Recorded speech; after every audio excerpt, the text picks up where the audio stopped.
everybody, and welcome to the CrossFit Games Update Show. I'm Pat Sherwood, joined at the desk by Tommy Marquez.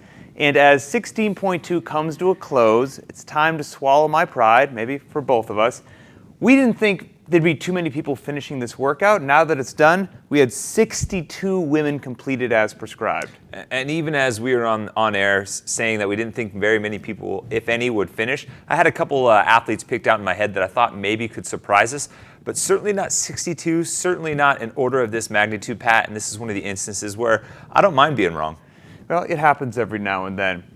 The women absolutely demolished this workout, and the women's leaderboard is just a list of household names. Starting at the top with Kara Webb, who finished this workout in 15 minutes and 7 seconds, followed by Brooke Wells in 16:05, and then the list of names that go down are just Camille, Sharon, Myers, everyone that you would expect. I was lucky enough to catch up with Kara Webb, who said for workouts she makes 2 goals, one of which she achieved on 16.2. Yeah, my greedy goal for 16.2 was actually sub 15, and so close. I know, right? I kind of worked that out, and there was really no science behind it. It was just me working out, sort of how long. I've done a few interval kind of style workouts, each round for time and then rest, and how long does that take, and what kind of work I can squeeze in a particular time frame. And I kind of came up with this, crazy idea that I'd average out about 3 minutes a round, and obviously you weren't that far off. And I wasn't. I had the boys yelling at me, and I saw it slipping away. It was just so close. Kara Webb, 4 times games athlete, and looking like she is in excellent position to make it time number 5. Yeah, a great performance. She quite literally did a 5-round workout in 4 rounds. And I'm going to go ahead and say it. This is the most impressive open performance I have ever seen. Ever. Ahead of Rich Froning's 14.4. If you look down on the leaderboard, the next games athlete behind her is Brooke Wells, and she beat her by nearly 2 minutes. And even after, when the workout was done, she didn't look too worse for the wear. She went on Instagram, posted a little video saying, oh yeah, I had a goal of sub 16 and I just knocked it out of the park, no big deal. Kara Webb's all smiles, but don't let her fool you. She's 100% tough as nails. Yeah. And the other girl that you just mentioned, Brooke Wells, rookie sensation from the games, Dave Castro said, sure, you can get to the heavy barbell on 16.2, but you have to earn it with some body weight movement. And Brooke Wells showed up. No doubt. This is actually a great example of her maturation as an athlete. Last year, she showed up as a very strong, very fit individual, but really we kind of wanted to see more from her gymnastics and engine-wise, and this workout was a great example. She knocked it out of the park. There's 125 toes to bar and 250 double unders that you have to hit before you even get to that 205 barbell. And for Brooke Wells, we knew she would handle the barbell well, but did she have the gas tank? Did she have the skill to get there? She not only got there, but she just smashed this workout and showed that she is a force to be reckoned with in her second year. 2016 is looking good for. We expect these performances from the youngins, but what about the Masters? Let's bring it back here. Janet Black, who was the champion last year at the Games from the 40 to 44-year-old division, she demolished 16.2. Yeah, and really this performance is just a shade behind Kara Webb's overall. You're talking about a 42-year-old woman getting 2 cleans at the 205-pound barbell. That puts her ahead of Regan Huckabee, Alex Parker, and Anna Tunnicliffe, all 3 of whom were games athletes from last year. She beat them in this workout. And kind of looking at how this stacks up historically, I'm not even sure, Pat, that if you go a few years back, that our top female athletes like Annie and Julie could have done this in 2011, 2012, maybe even 2013. This type of performance is almost unheard of. It's one of those workouts you have to experience it to kind of know how it feels.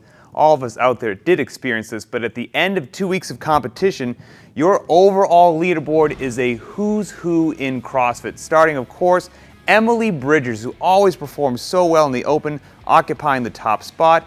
David's daughter in second place saying, hey, did you think 2015 was just a good year for me? Nope, I'm going to show up. And then the list just continues with Camille, Sigmund's daughter, Sam Briggs, etc., etc. However, as we look down this list, I jump out at number 3, Jamie Green. Who is Jamie Green? Yeah, she's really crashing the party here, but she does have some experience in the CrossFit world. She's a member of CrossFit YAS, which is an affiliate in the Africa region that's based out of Abu Dhabi. Now, if you guys think back to last year, they qualified a team to the CrossFit Games, but ultimately were disqualified when it found out that there were some eligibility issues with some of the athletes. Now, Jamie Green is a transplant from the Australia region where she's competed as high as regionals. She was 102nd worldwide last year in the Open, and maybe just another year and some of that determination to try and make it back to the games have paid some dividends with some very impressive performances. That regional this year could be insane.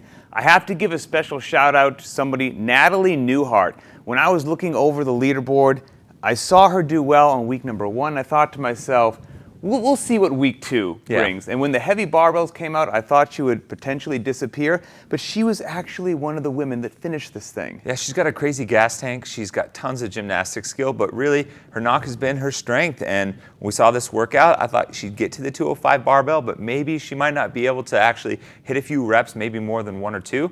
But you know what? She got all 7. She finished this workout, and I'm extremely impressed. I think she can make it back to the games this year. Yeah, it's been 2013 since we've seen her there. Now, going back, we talked about Janet Black earlier. Let's rewind to the other side of the spectrum, to the teens. If you guys remember at the games last year, a young girl that absolutely dominated in the 14 to 15-year-old teenage division, that was Sydney Sullivan. She won 6 out of the 7 events, and surprise, surprise, 2 weeks down, she's sitting on top of the leaderboard. Yeah, and she still has another year in this division because she's aged up from the 14 to 15. Getting and she's older. only 16. So not only is she dominating this year, but we could see her dominate again next year and really kind of making a case for if we're going to pick another team for an Open announcement, it could be her. We're always talking about, the future of CrossFit, and while people like Sydney do represent the future, we're going to see both sides when 16.3 gets announced. This might be one of the most intriguing head-to-heads we've ever seen.